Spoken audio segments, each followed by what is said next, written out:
स्वार्थ संस्कार कहानी को लाइक करें, शेयर करें और हमारे चैनल कथा कहानी को सब्सक्राइब करके बेल आइकन का बटन दबा दें। वेलप्पा और लिंगप्पा बचपन के दोस्त थे।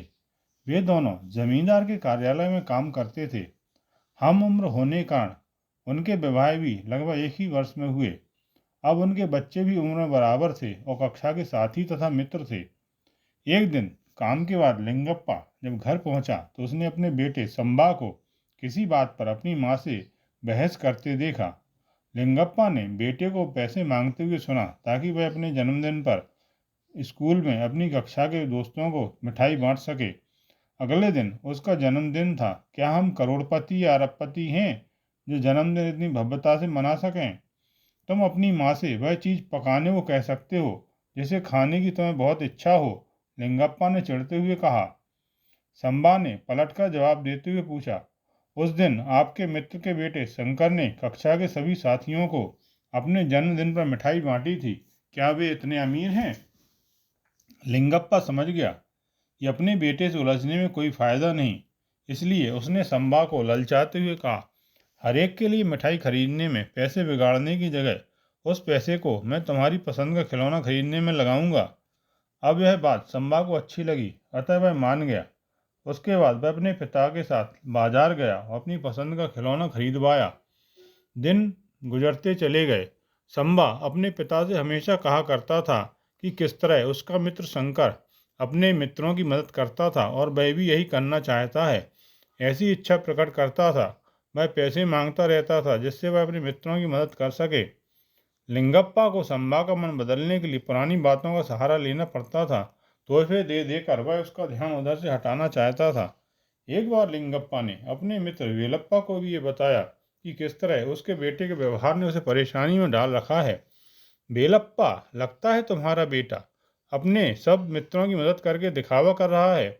यदि यह सच है तो शीघ्र ही तुम्हारी संपत्ति दान की भेंट चढ़ जाएगी। उसकी इस उदारता के बारे में तुम्हें कुछ मालूम भी है कि नहीं? लिंगप्पा ने पूछा। इस पर वेलप्पा ने जवाब दिया, वास्तव में मैंने अपने बेटे से कहा है कि जितनी हो सके दूसरों की मदद करो। स्वार्थ भाव सिखाना गलत है, परंतु क्या तुम इससे सहमत नहीं हो कि उसको दूसरों की मदद करना सिखाना गलत बात नहीं है? अपनी पहुंच के भीतर दूसरों की मदद करना हमारा मानवीय उत्तरदायित्व है। अपनी सनक के कारण लिंगप्पा ने अपने मित्र की राय को अस्वीकार कर दिया। प्रकट में उसने कुछ नहीं कहा, परंतु अपने मित्र के प्रति एक छुपी हुई शत्रुता उसके मन में पनपने लगी। अपने मित्र से बातचीत भी उसने कम कर दी। उसने अपने बेटे संबा को भी शंकर से मित्रता तोड़ने के लिए कहा। बच्चे बड़े हुए। शिक्षा पूरी करके शंकर किसी दूसरी जगह काम करने गया। बेलप्पा ने भी अपने बुढ़ापे में बेटे के पास जाकर रहने के लिए जल्दी ही गांव छोड़ दिया। कुछ वर्ष बीत गए। प्रारंभ से ही शंकर ने अपने वेतन में से कुछ रुपए बचाकर परोपकार के कार्यों में लगाने के लिए रखने की आदत बना ली थी। जिस गांव में वह बड़ा हुआ था, उसने वहां के वृद्धाश्रम को अभी तक बचाया सब कुछ दान देना चाहा।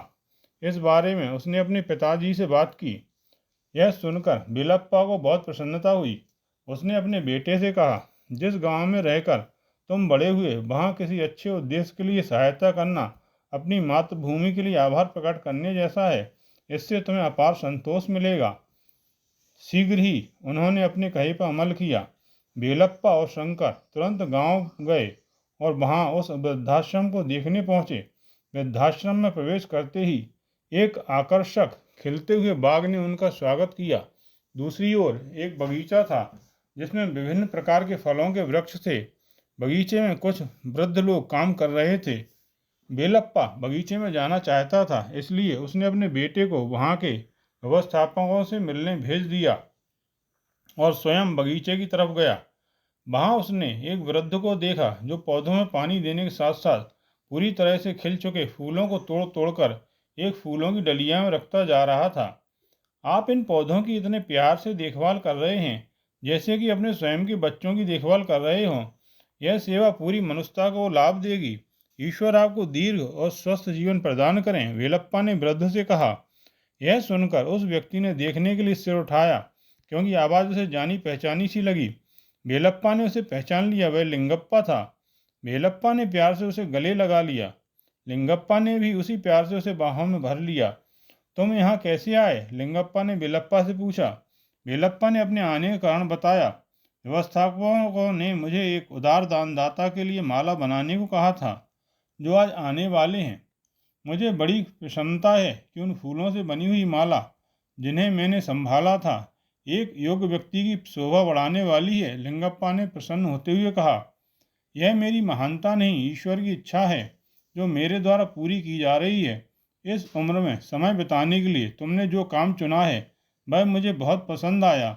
एक ओर तुम वृद्ध जनों की सेवा कर रहे हो, दूसरी ओर एक फूलों का बगीचा तैयार कर रहे हो। वेलप्पा ने कहा, ये तुम्हारे ही शब्द हैं जो मेरा मार्गदर्शन कर रहे हैं। तुमने कहा था कि यह हमारा मानवीय उत्तरदायित्व है कि हम अपनी पहुंच के भीतर दूसरों की सेवा करें। अब मेरे पास मेरा शरीर ही बचा है और उसे मैं दूसरों की सेवा के लिए उपयोग कर रहा हूँ। लिंगप्पा बोला। उसको तसल्ली देने के लिए वेलप्पा ने पूछा, तुम्हारा परिवार कहाँ है? मेरे बेटे ने, जिसे मैंने स्वार्थ सिखाया, वह पाठ इतनी अच्छी तरह से सीखा कि इस बुढ़ापे में मुझे और मेरी पत्नी को ही यह सोचकर छोड़ दिया कि हमें खिलाना पिलाना, पैसा बर्बाद करना है। बच्चों का पालन पोषण करते समय माता पिता द्वारा लिए गए मूर्खतापूर्ण निर्णय कितना विपरीत असर डालते हैं। तुमने अपने बेटे को दूसरों की मदद करना सिखाया, वही आज तुम्हें सम्मानपूर्वक जीवन जीने में मदद कर रहा है। यह तुम जैसे लोगों की अपने बच्चों को दी गई सीख का फल है कि मुझ जैसे लोग जी पा रहे हैं। यह कहकर लिंगप्पा फूट फूट कर रोने लगा। परेशानियां सदा नहीं रहती, तुम हमारे साथ चलकर रहो, बेलप्पा ने आग्रह किया। मैं यहीं पर रहूंगा, जिससे मैं अपने मानवोचित उत्तरदायित्वों का निर्वाह कर सकूं। कृपया मुझसे मिलते आते रहना, लिंगप्पा ने कहा। बेलप्पा ने भरे मन से लिंगप्पा की बात मान ली और उससे विदा ली। आपको यह कहानी कैसी लगी, कृपया कमेंट बॉक्स में जाकर लिखें। आपने यह कहानी ध्यानपूर्वक सुनी, इसके लिए धन्यवाद।